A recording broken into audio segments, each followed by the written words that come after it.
En este vídeo vamos a estudiar cómo se comportan algunas distribuciones de carga especiales, porque son aquellas distribuciones de carga que en total tienen carga cero. El ejemplo más sencillo sería un dipolo. Tengo una carga positiva, una carga negativa a una determinada distancia y quiero saber cómo es el potencial y el campo que crea esa distribución de carga cuando yo me alejo. Lo que vamos a estudiar es el campo lejano. A esto le vamos a llamar el campo dipolar o el campo que crea un dipolo, una distribución de carga que puede ser equivalente a un dipolo. Vamos a observar que en este caso el potencial, curiosamente, decrece con la distancia al cuadrado. Estamos acostumbrados a que el potencial decrezca con la distancia nada más. Pues en este caso con la distancia al cuadrado. Y en cuanto al campo, vamos a ver que decrece con el cubo, que es una cosa también curiosa, que no es lo habitual, porque vemos normalmente campos que decrecen con el cuadrado. Para manejarnos cómodamente con este tipo de campos vamos a definir un concepto sencillito, que es el momento dipolar de una distribución de carga. Veremos que es un vector que representa cómo de asimétrica es esa distribución de carga. Así que bueno, vamos a empezar. El caso más sencillito sería estudiar el campo de un condensador cuando estoy lejos. Muchas veces ese campo lo despreciamos, pensamos que es cero, pero en realidad es un campo débil, pero interesante. Vamos a ver entonces lo que ocurre cuando yo me alejo de un condensador a lo largo del eje. Luego veremos qué pasa si no estoy en el eje, pero el primer ejemplo es en el eje. Y para eso vamos a suponer que el condensador, como estoy lejos, lo puedo hacer equivalente a un dipolo, es decir, toda la carga positiva concentrada en un punto, la carga negativa concentrada en un punto, coloco esas dos cargas puntuales a una cierta distancia y ahora voy a estudiar cómo es el potencial que crean esas dos cargas. Ahí tenéis la expresión y un pequeño desarrollo, pero no os asustéis, es fácil. En la primera línea, la expresión del potencial en cualquier punto de ese eje vertical que hemos pintado ahí. Opero en la segunda línea sacando factor común R en el denominador y después aplico que aproximadamente una expresión de la forma 1 partido 1 menos delta lo puedo expresar como 1 más delta. Es un desarrollo en serie de Taylor de primer orden que ya hemos hecho más veces y que es muy común en electrostática. Y agrupando y simplificando tenemos la expresión que veis ahí. Resulta que este potencial vale Q, la carga de las placas, partido 4 pi epsilon sub 0 por D, distancia entre las placas, partido la distancia al cuadrado. Como os decía antes, un potencial que cambia con el cuadrado de la distancia. Si ahora calculo el gradiente de este potencial y le cambio el signo, tengo el campo. Es un gradiente fácil de calcular porque dos de los términos se me anulan y me queda eso que tenéis ahí. Qué curioso. Q partido 4 pi epsilon sub 0 por 2D dividido por R cubo, en la distancia R radial, que en este caso coincide con la vertical. Un campo que decrece con el cubo. Pues este es el campo que tengo en un condensador en la línea vertical. Vamos a seguir sabiendo un poquito más y al final seremos capaces de calcular este potencial y este campo en cualquier punto lejano, pero en cualquier punto alrededor del condensador, no solo en su eje. Muy bien, para eso tenemos que echar una cuentita que vamos a empezar a echarla para una sola carga. Y es calcular el potencial que crea una sola carga con respecto al origen de coordenadas cuando la carga no está en el origen de coordenadas. Es una cuentita sencilla. Fijaros, llamo D sub i al vector de posición de la carga que está creando el potencial y el campo. Llamo R minúscula, vector, al vector de posición del punto donde estoy calculando el campo. Y R sub i al vector que va desde la carga hasta el punto. Ahí lo tenéis en la figura. Bueno, si estoy en un punto lejano, yo puedo aceptar que R y R sub i son dos vectores paralelos y que la diferencia de longitud es justo ese tramito que ponemos ahí, incremento de R, que está pintado en color verde. Y ese incremento de R valdrá D sub i por el coseno del ángulo θ sub i que tenéis representado ahí, que es el ángulo θ de las coordenadas esféricas. Así que puedo escribir que el módulo de RI es el módulo de R menos D sub i por coseno de θi.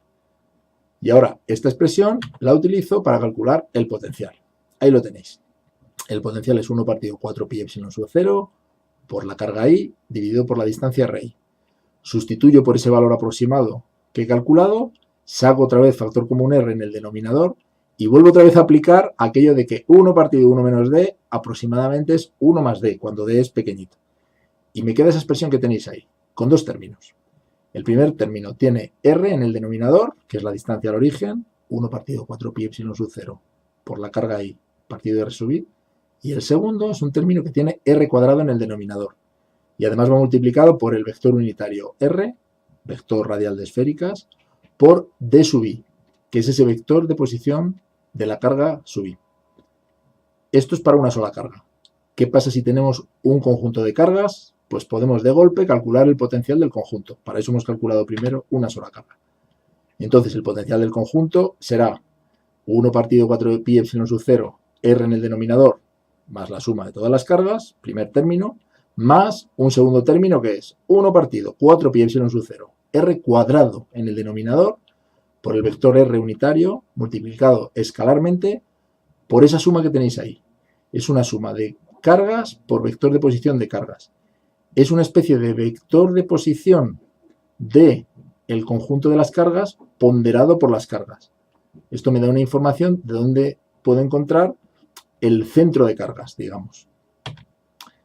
Me quedan dos términos entonces. Carga total partido 4 pi epsilon sub 0r más 1 partido 4 pi epsilon sub 0, y ahora este segundo término lo voy a escribir como vector unitario r por un vector nuevo p, que ahora voy a definir, dividido r cuadrado. Q total es la Q total, eso no necesita mucha explicación. Y este vector P es lo que vamos a llamar momento dipolar eléctrico. Es un vector que va a valer ese sumatorio que hemos visto, sumatorio de QI por DI, y es una medida de cómo de asimétrica es mi distribución de cargas. Cuanto mayor sea la carga positiva o negativa que hay en ese sistema, mayor es ese vector, y cuanto mayor sea la distancia entre los centros de cargas positivas y negativas, mayor es este vector.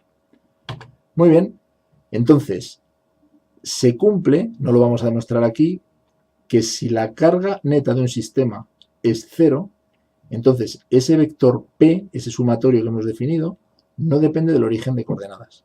Y yo puedo utilizarlo calculando el origen en cualquier punto para calcular el potencial y tengo una expresión ya independiente de mi sistema de referencia. 1 partido 4 pi epsilon sub 0, R escalar P partido R cuadrado, que también lo puedo escribir en función del coseno.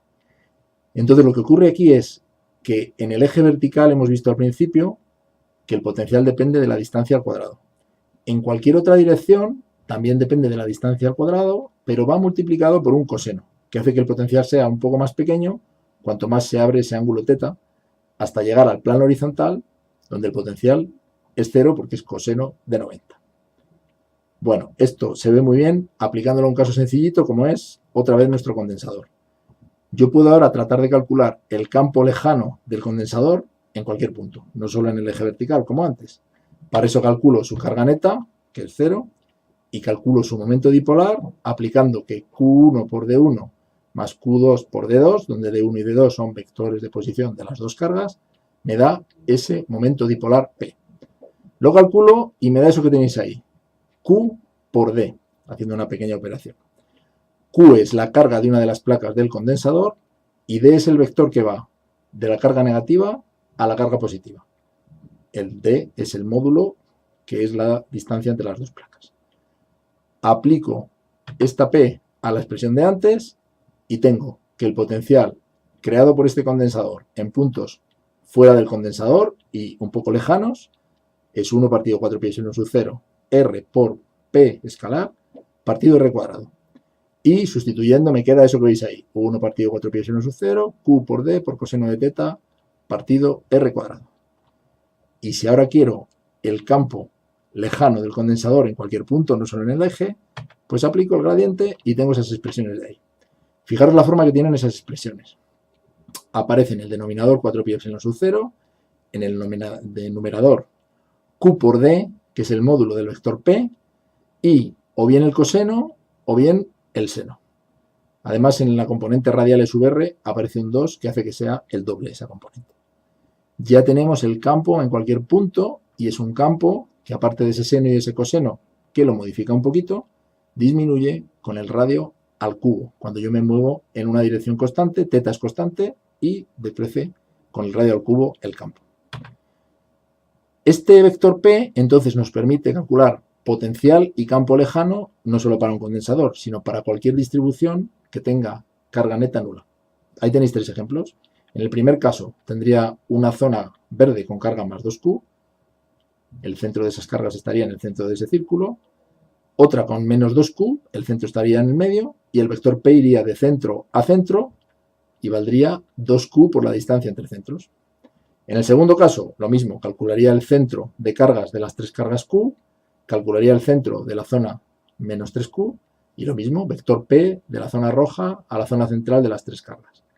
Y por último, la distribución de la derecha es un poquito más asimétrica, tendría un vector P que señalaría hacia la izquierda y hacia arriba. Pero en los 3 casos puedo aplicar esa fórmula, 1 partido 4π 1 sub 0 por R por P, escalar, lo que valga P en cada caso, partido por R cuadrado. Bueno, esto me permite también calcular siempre el campo, calculando, como hemos visto, el gradiente de este potencial y cambiándole el signo. Y ahí tenéis otra vez las expresiones del campo. Así que, en resumen, hemos visto que cuando yo tengo una distribución de carga cuyo valor total es 0, el potencial decrece con el cuadrado, cuando me voy separando del centro de las cargas. El campo decrece con el cubo. Y si defino un momento dipolar, que es un vector que va del centro de cargas negativo al centro de cargas positivo, y tiene como módulo justo la distancia entre esos dos centros multiplicado por la carga total, la positiva o la negativa, pero en este caso por la positiva para que el signo sea el correcto, puedo calcular con las ecuaciones que hemos visto cómo cambia el potencial y cómo cambia el campo.